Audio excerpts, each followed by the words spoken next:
할렐루야, 성도 여러분 모두 반갑습니다. 11월 11일 월요일 아침 말씀 묵상입니다. 오늘 하루를 시작하는 첫 찬송은 86장 내가 늘 의지하는 예수 찬송 올려드립니다.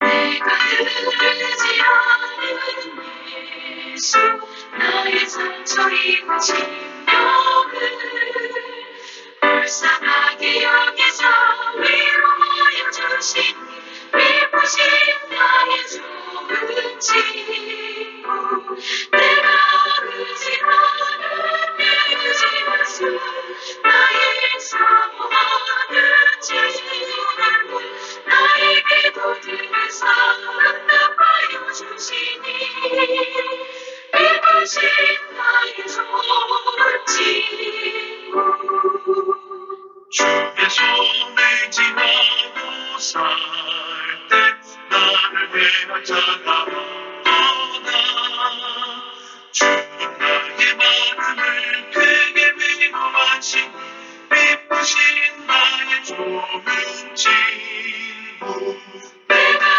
의지하는 예수 나의 사모하는 친구 나의 기도들에서 응답하여 주시니 미쁘신 나의 좋은 친구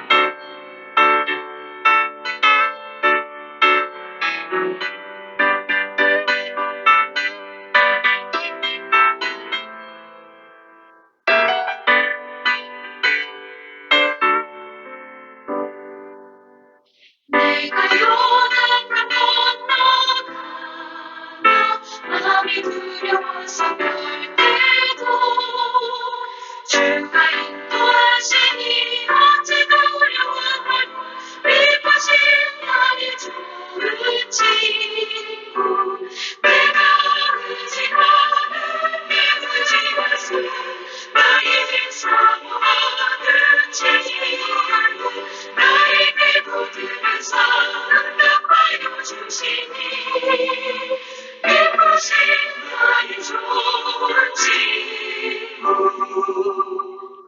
이곳 전국에 올라가서 모든 성도들과 나눠게 우리들을 구하신 주를 찬양하리라 미쁘신 나의 좋은 친구 내가 의지하는 예수 나의 사모하는 친구 나의 기도들에서 응답하여 주시니 미쁘신 나의 좋은 친구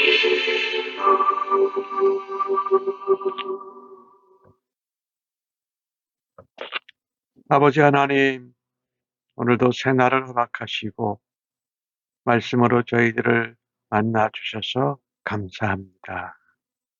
오늘도 말씀을 묵상하오니 성령의 지혜와 총명으로 함께 하시고 성령으로 충만케 하여 주옵소서.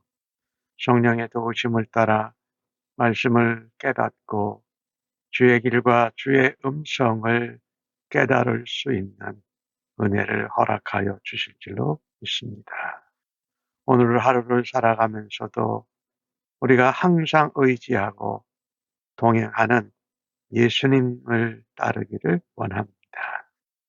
예수님이 우리의 친구가 되시며 우리의 목자가 되셔서 하나님 앞에 믿음으로 나아가고 하나님 앞에 믿음으로 기도할 수 있도록 저희를 도와주시고 함께하여 주시니 감사합니다.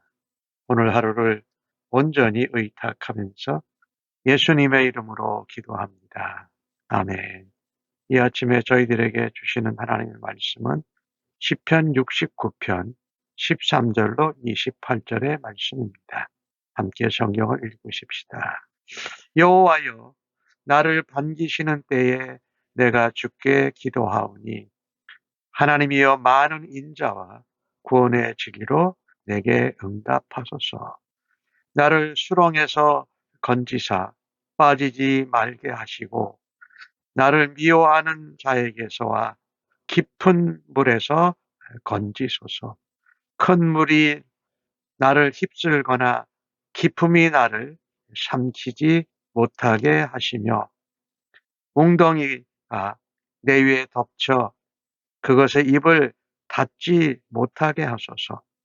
여호와여, 주의 인자하심이 선하시오니 내게 응답하시며 주의 많은 긍휼을 따라 내게로 돌이키소서. 주의 얼굴을 주의 종에게서 숨기지 마소서. 내가 환난 중에 있사오니 속히 내게 응답하소서. 내 영혼에게 가까이 하사 구원하시며 내 원수로 말미암아 나를 속량하소서. 주께서 나의 비방과 수치와 능욕을 아시나이다. 나의 대적자들이 다 주님 앞에 있나이다.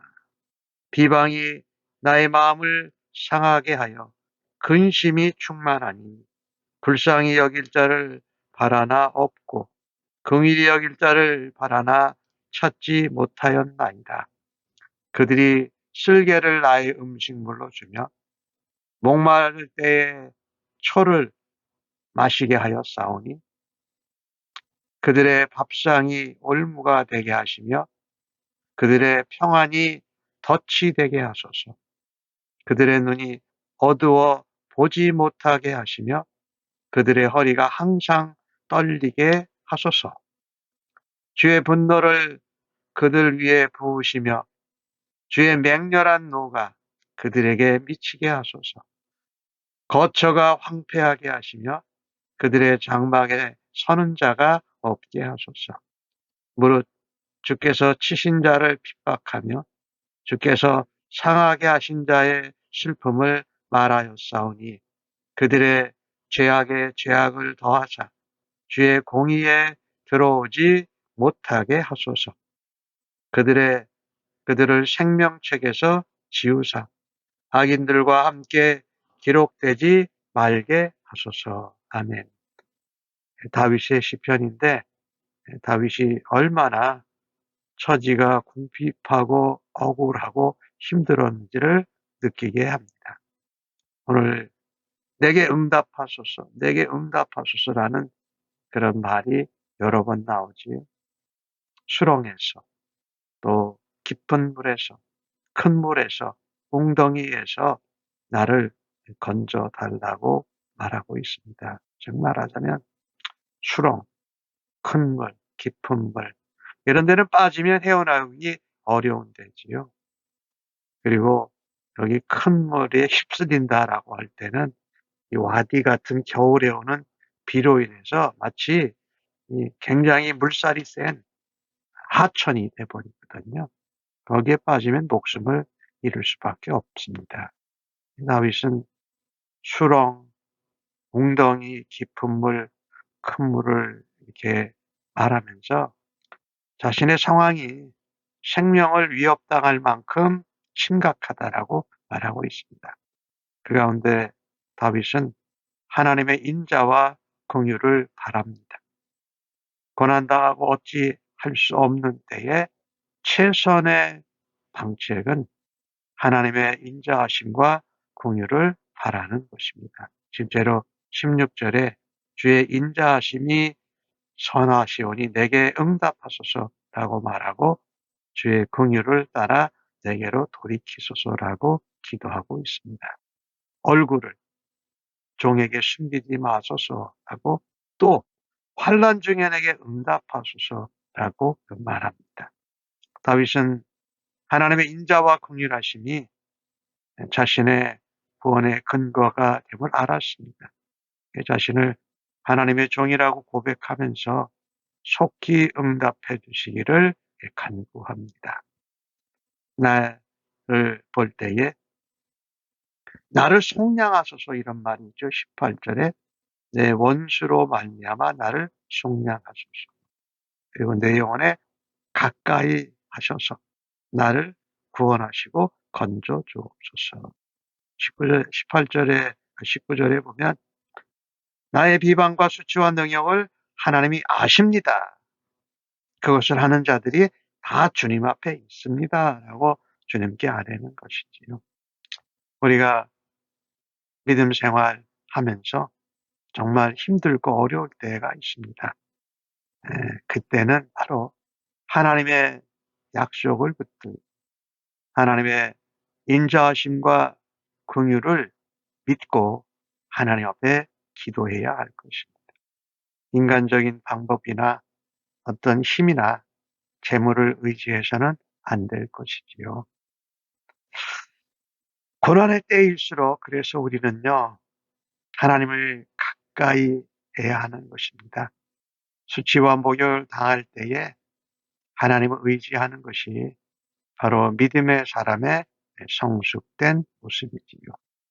특별히 오늘 다윗은 고난 중에 갈망하면서 하나님의 얼굴을 찾았습니다. 하나님이 가까이 하시는 것이 우리에게 소망입니다. 더더욱 오늘 19절 말씀에 보면은 하나님이 다 알고 계신다라는 거예요. 그리고 21절에 음식을 쓸개를 주고 목마를 때 식초를 주고 또 마음이 상해서 정말 걱정과 근심이 충만한데 도와줄 자를 찾아봐도 없고 나를 불쌍히 여길 자를 바라도 찾지 못하다라는 것은 오직 하나님밖에 없다라는 것이지요. 중요한 것은 다윗이 하나님이 나를 상황을 알고 계십니다. 그리고 하나님이 보고 계십니다라고 확신하고 있다라는 것입니다. 나의 상황과 고통과 억울함을 능욕과 비방을 하나님이 알 뿐만 아니라 보고 계신다. 그래서 하나님을 바라다 보아야 한다라는 것입니다. 우리 인생이 얼마나 연약하고 보잘것없습니까?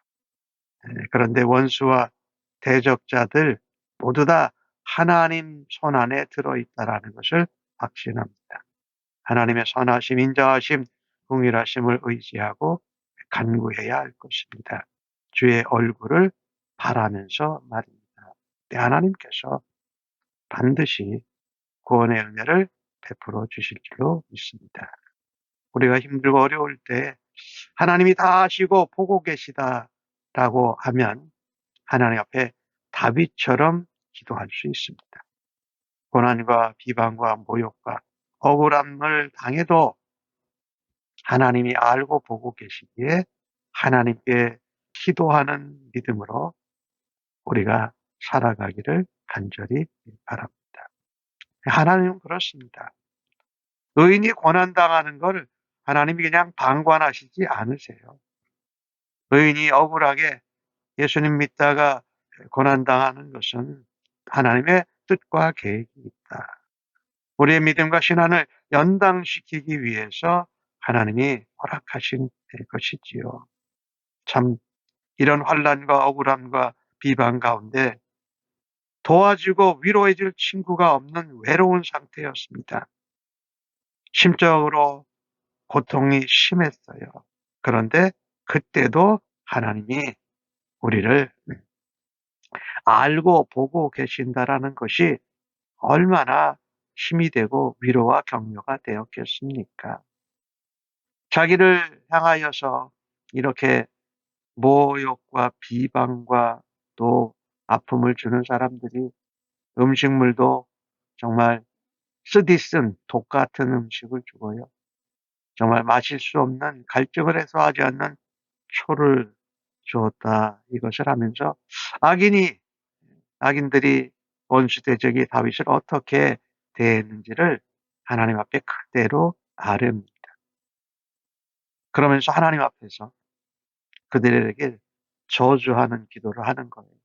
이 저주하는 말을 사람들 앞에 와서 하면 정말 큰 문제가 되겠지요. 그런데 하나님 앞에서 하면은 전혀 문제가 없다라는 것이죠. 밥상이 올무가 되겠죠. 평안이 덫이 되게 하시고 눈이 어두워서 보지 못하고 이 허리가 상하게 하여 주옵소서라고 말합니다. 그들에게 주님의 분노와 맹렬하신 노를 부어내십시오. 저들의 처소가 황폐케 하십시오. 그 저들의 장막에 사는 자가 없게 하여 주옵소서라고 기도합니다. 하나님 앞에 이런 기도를 한다라는 것이 참 안 좋을 것 같지만 사실 하나님 앞에서 하면 하나님이 응답하시고 하나님이 해결해 주신다라는 것입니다. 마지막으로 그들이 의인의 회중에 들지 못하게 해달라는 간구까지 합니다. 하나님을 의지하는 사람, 하나님이 알고 계시고 보고 계시고 하나님의 얼굴을 구하는 자들은 고난 중에도 또 우리가 원수를 저주하고픈 가운데에도 하나님 앞에 나감으로 넘어지지 않아야 합니다. 나의 믿음이 회방받을 때에 나는 어떤 태도로 하나님께 나아갑니까? 우리가 잘 아는 것처럼 예수 믿는 사람들은 원수를 직접 갚지 말아야 합니다. 하나님의 진노에 맡겨야 돼요. 24절에 나오는 말씀처럼 말입니다. 다윗은 하나님께서 그것을 갚아주시고 원수를 갚아주시고 심판해 주시기를 기도합니다. 스스로 원수를 갚지 않습니다. 다만 자신의 솔직한 감정과 아픔과 그들을 미워하는 그 기도를 하나님께 드리는 것입니다. 사실 우리가 하나님의 사람일지라도 원수를 징계할 수 있는 권력과 힘이 우리에겐 사실은 없지요. 하나님께 있지요. 최고의 재판장이시고 우리를 도우시는 하나님의 징계와 심판을 믿음으로 기다려야 하지 않겠습니까? 아까도 말씀드렸습니다마는 의인이 고난받는 곳에는 하나님의 계획과 뜻이 있다. 그것을 먼저 살피는 것입니다. 고난 가운데서도 하나님의 얼굴을 바라고 인내하는 것이 바로 믿음이죠. 원수를 직접 우리가 갚지 않고 하나님께 기도함으로 하나님의 권능과 심판에 맡기는 것도 바로 믿음 아닙니까? 하나님께 마음을 정직하게 쏟아내고 원수를 저주하고 미워하듯 하나님 앞에서 할 때에 하나님이 그것을 들으시고 하나님의 권능으로 하나님의 긍휼로 하나님의 공의로 해결하여 주실 줄로 믿습니다. 그래서 믿음의 백성된 성도들은 모든 것을 하나님께 맡기는 겁니다. 원수 대적도 심판도 하나님께 맡기는 것이지요. 우리가 사람을 향해서 저주하고 미워하는 말, 불평 원망의 말을 하는 것은 참으로 어리석은 것이지요. 하나님께 그거를 기도로 아뢰는 것은 전혀 다른 것이지요. 그래서 원망, 저주의 말을 원수 대적에게나 주변의 사람들에게 하소연하듯이 하는지 말아야 합니다. 그것을 하나님께 가서 아뢰을 때에 우리가 원수를 직접 갚지 않는 일을 하면서 하나님께 맡길 수 있는 믿음과 은혜로 자라드려야 할 것입니다. 하나님은 하나님께 구원을 요청하는 기도를 들으십니다. 또 하나님께 저주하고 원망하는 원수를 원망하고 저주하는 그 복수를 맡기는 것도 하나님 앞에 믿음으로 사는 것입니다. 하나님이 응답하시는 바른 기도가 바로 그런 것이지요. 하나님 앞에 우리의 연약함, 억울함, 그것을 토해내고 하나님 앞에 정직하게 구할 수 있는 그런 믿음의 사람으로 오늘도 살아드리십시다. 아멘. 하나님, 주님만이 저희들의 억울하고 아픈 상황과 고통을 알아주시니 감사합니다. 주님만이 그것을 해결해 주실 수 있음을 믿습니다. 그때에도 주님의 얼굴을 바라고 주님이 알고 보고 계심을 믿고 주님께 나아가 도움을 청하고 원수 대적들을 하나님께 맡기는 믿음의 기도를 드리게 하여 주옵소서. 주님만이 우리의 인생의 참 위로가 되시고 우리의 격려와 함께 능력을 베푸시는 분이심을 믿습니다. 비방, 모욕, 억울함에 휩쓸리지 아니하도록 주님의 지팡이를 붙들고 살아가게 도와주시옵소서. 오늘도 모든 원수를 갚는 것을 주님께 맡깁니다. 주님이 심판하고 징계하실 때까지 기다리고 인내할 수 있는 믿음과 은혜를 더하여 주시옵소서. 예수님의 이름으로 기도합니다. 아멘.